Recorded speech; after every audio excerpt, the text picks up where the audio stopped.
meet Judge. I don't know how much time you got to spend with him, but what was it like to be with him? Yeah, it was cool. I spent a couple minutes with him, just chatted. Really nice guy. I'm not sure I've ever felt that small next to somebody before, honestly, but yeah, it was, obviously really cool to meet a guy who's, at the top of his sport, respectively, and obviously having an incredible season this year, so it was fun. Matt Murray's going to make his debut with the team tonight. I guess you would have played with him at the World Cup, but just what stands out about Murray? Yeah, he's just got just a calm presence. I find he's not, like a super talkative guy, but he just seems very poised and just in control. He seems really calm in the net, so I'm sure he's excited to get into a game, put on that sweater for the first time, and obviously play in front of the home crowd. But he's been working extremely hard. Seen him in here at the rink every day, and just put in a lot of work and a lot of preparation and focus, for everybody. But I think our goaltenders especially, and it's been cool to see. So I'm sure he's looking forward to playing and getting into a game tonight. Who stood out to you at camp so far? Any of the new guys really caught your eye? Yeah, I think there's there's a lot of guys. Stevie's always buzzing around out there. I really liked Kubel, Minton a lot. I think they're all both really solid guys who have showed pretty well at camp so far. But it's been really competitive so far. Throughout this first week, obviously, some guys that are out right now. So some spots that are kind of opening up, but it's been really competitive so far. And like we said before, I think that's the way we obviously want it, and the best way to do it. So it's been really good. How disappointing is it that you won't have John to start the season?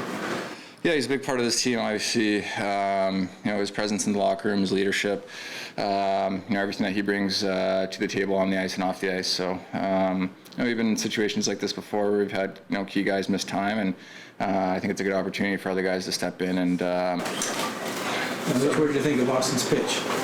Yeah, it was pretty good.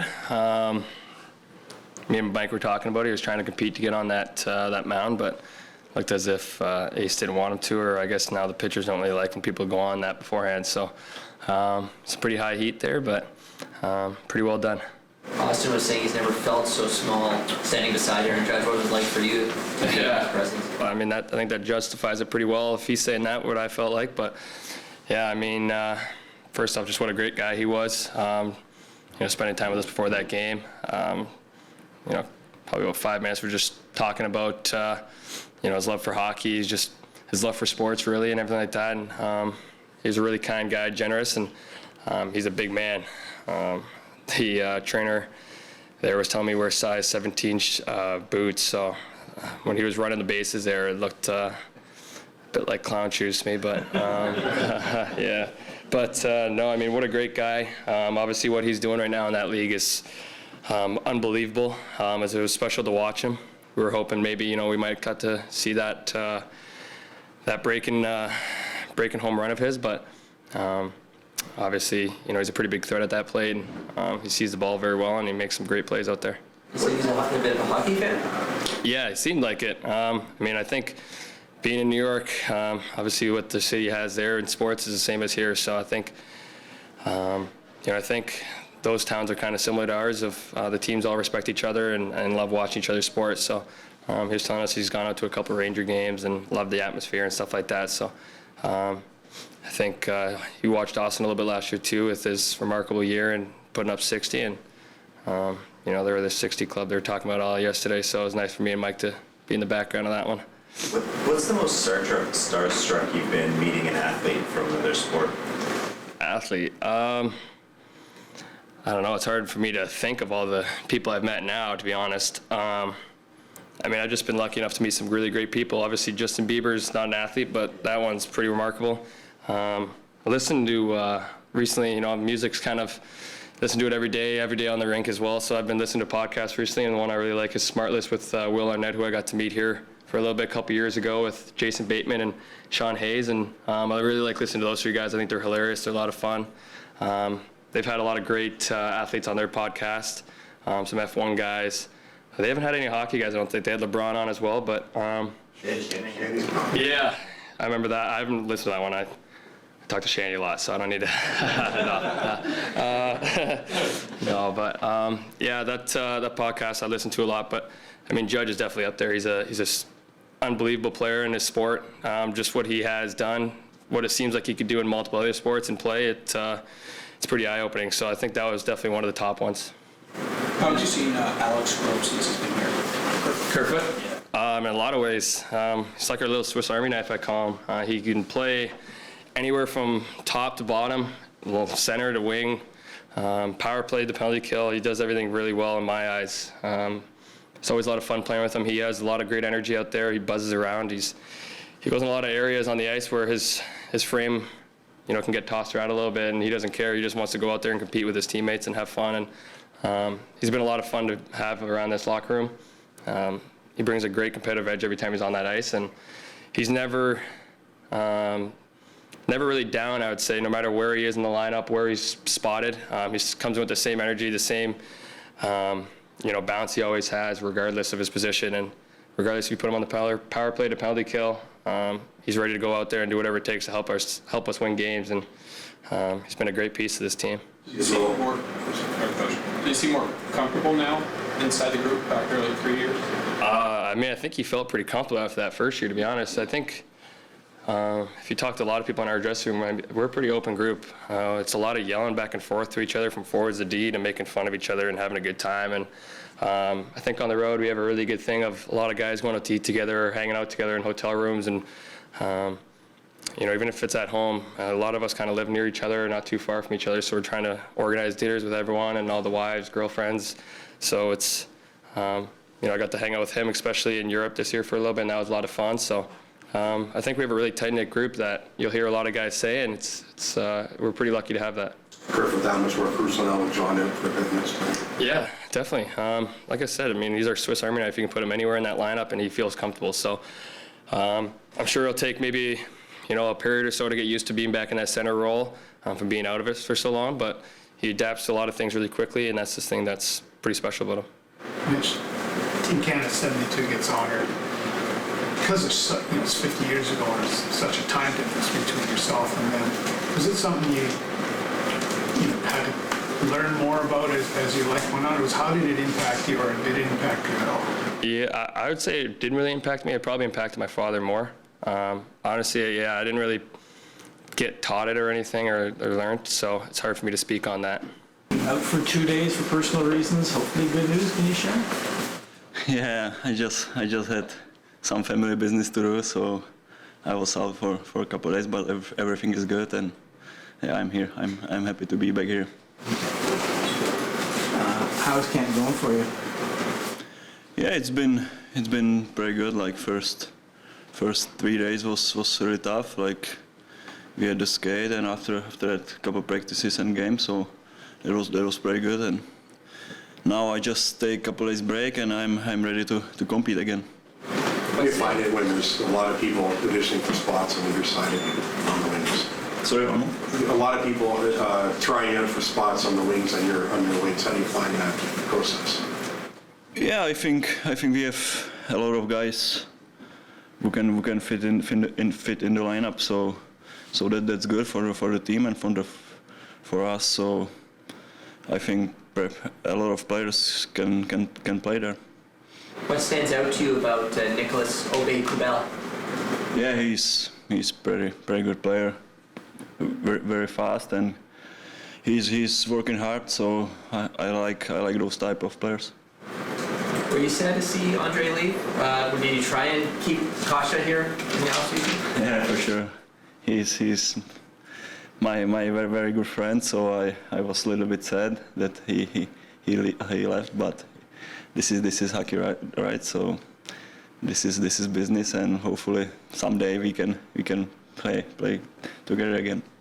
Sheldon, when you've seen Matt Murray from afar, and maybe even in camp so far, when he's on, what's he doing well? I think he just looks really confident, and he's got structure to his game. He's tracking the puck, moving well to track the puck. He's just got presence, I guess, really is what I would say through all of that, and that's what I've noticed with him from the day he walked in our facility, is that he's got presence and confidence about him. So and to me, he's earned that confidence through. I mean, it goes without saying, the cups that he's won, there's confidence that comes within that and belief in yourself. But he's worked extremely hard this summer, and I know he's excited to be here and work with our staff and all those kind of things and be around our team. So he's brought a great presence since he's been here. How did Muzzin get through the first half today? Reports I got were very positive. That he could have continued through. We just thought we would, take it a little bit at a time, but everything went really well. How is Engvall progressing? I haven't got much on him. I know he's been skating daily, and there haven't been any setbacks that I've been made aware of. So I think he's continuing to track towards a return. But in terms of joining our practice, I don't think that's imminent, certainly this week. Is there some trust involved with Kampf, Sheldon, when you're seeing quite a few people on either wing through all this and knowing that whatever you settle on for game one, that he's going to take care of that and he's part of that job here? Yeah, I've got great faith and trust in him and to just be himself and do what he does no matter who his line mates are. As we get into next week, well, maybe we start to find some continuity there for him. But the reality is when you're in his type of a role, generally the players around you do sort of move around a bit, particularly with injuries and such. Guys are going to come up and down, and his role really isn't going to change all that much, no matter what the situations are. So I think for him, being adaptable is important, and he certainly is that. Did you see Auston's pitch? I did, yeah. What did you think? Looked comfortable, looked confident, threw it in there, it's good. I heard he was trying to compete for the rubber, but they wouldn't let him up there. So it might have thrown him off a little bit at the end, but I think that's a cool moment for a player or any athlete or any person to get. So it's cool to see him have that. Do you envision some experimentation at that middle center spot that John was occupying between now and the end of the preseason? Yeah, we might. I haven't spent a great deal of time thinking about that today. Obviously, Kerfoot from day one of camp has been there, and any time, whether it's playing without John or playing without Auston, which we've done at various times for the last couple of seasons, Kerf has been the guy to do that, so I have confidence in his ability to do that. But we do have other options too. We don't have a great deal of time to experiment because while you do want to perhaps explore some different things, you also want to solidify some things at the same time because we're going to start playing games for real here before we know it. So it's going to be hard for me to deviate too far away from Kerf because of what we've been through with him and how he's done the job. But I'm well aware that we have others that can play in the middle as well. So we'll see how it goes. Do you know yet who you'll play TJ with this season, or are you kind of still in experimentation? I think it's partially experimentation, partial injuries. We'll see what our group looks like. Obviously, we got some competition going on right now, and Ben, Mete, and Dahlstrom are doing their thing to compete and see where they might land for us, and obviously monitor Liljegren's injury status and Muzzin. So we've got a lot of moving parts there that are going to affect the final decision on it. But for right now, we're just moving things around. But we're confident with, obviously, Riley and Brody that we can go to at any time. Muzzin and Brody did a good job for us as well. We know Giordano and Brody in their history. Those guys will play together tonight. So, we've got options there. And, like the center position, I think we're going to explore different things, but it's going to get to a point where we need to settle on something to be prepared for opening day, but the injury situation makes it complicated. I understand you might still be getting to know Yarncroc a bit, but I'm just wondering, are you comfortable using him on a scoring line if you think his skill set works there, if you need to? Yeah, I am comfortable with both sides of it, both what he brings on the offensive piece, ability to make a play. He's a confident guy. He holds on to the puck. And then we saw the other night how he can shoot it. Also, if he's playing with good players that find him in good spots to use his shot. And then he's got really good defensive awareness. He's a very conscientious player. I think he just has good detail and habit structure to his game every day. Last year we had a player like Kasha that played a similar type of role for us, and I think Yarncroc has that, except he's just got more experience doing it and being that type of player. And for me, I had high expectations of him coming here, but what I thought he could be for us and it's early, of course, I know that, but to me, he's over-delivered so far. It's been great having him a part of our group. In your experience with European players who come over who have trouble with English, do they pick it up around the dressing room pretty quick, or do you feel that sometimes they need some outside help? Thinking about Holmberg this year, McKayev last year. Yeah, I think generally outside help. I mean, this is a different one. You're used to it with the Russian players, with Swedes. It's a little more unexpected when that comes in. So we've paired him a lot. I mean, the language issue for sure, but also just skill sets and the way that it's worked out. He's played with Willie a lot, and he's been with Willie a lot. So we're trying to make sure that he's helping Pontus along. I do think there's a lot that can come from the dressing room, for sure. But we all at the same time can't just rely on that. We do have to try different things and now that we're getting to know him better, what some of the limitations might be, we will have to maybe look outside to see if we can help. But I think he is progressing well, certainly a lot faster than what I've come to see from Russian players, as an example. But he's further behind than say, others that have come over.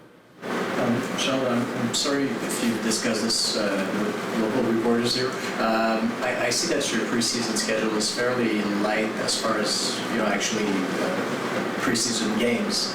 I was just wondering what went behind that exactly, because I'm guessing that's a team decision to play maybe less games and have more practice time. Yeah, well, obviously we played the doubleheader on the first day, so right away we got 2 games in. So we were actually playing 7 games total, so it's not that light. It's just that we got 2 out of the way on the first day, and that has opened up more practice time for us. So I like that. That's something I like a lot. We got 40 guys a game on day 3 of camp, and kind of got that out of the way. Everybody kind of got up to speed and got that out of their system, and now we can settle into some real solid practice time. In terms of setting the preseason schedule, it's more than just the coach. There's the business side of things that come into play in a lot of these things too, and how it comes together. But I think what both coaches, management, and mostly players have learned through the pandemic and going through the different situations with playing, whether it's, I think before in the bubble, I think we played 1 preseason game against Montreal, and then we went right in and played a playoff series. And then, I think we played 1 exhibition game or 0 exhibition games in the Canadian division year. We went right into it. So just these different things that players have gone through, I think there's a more of a sense that they don't need as many to be prepared.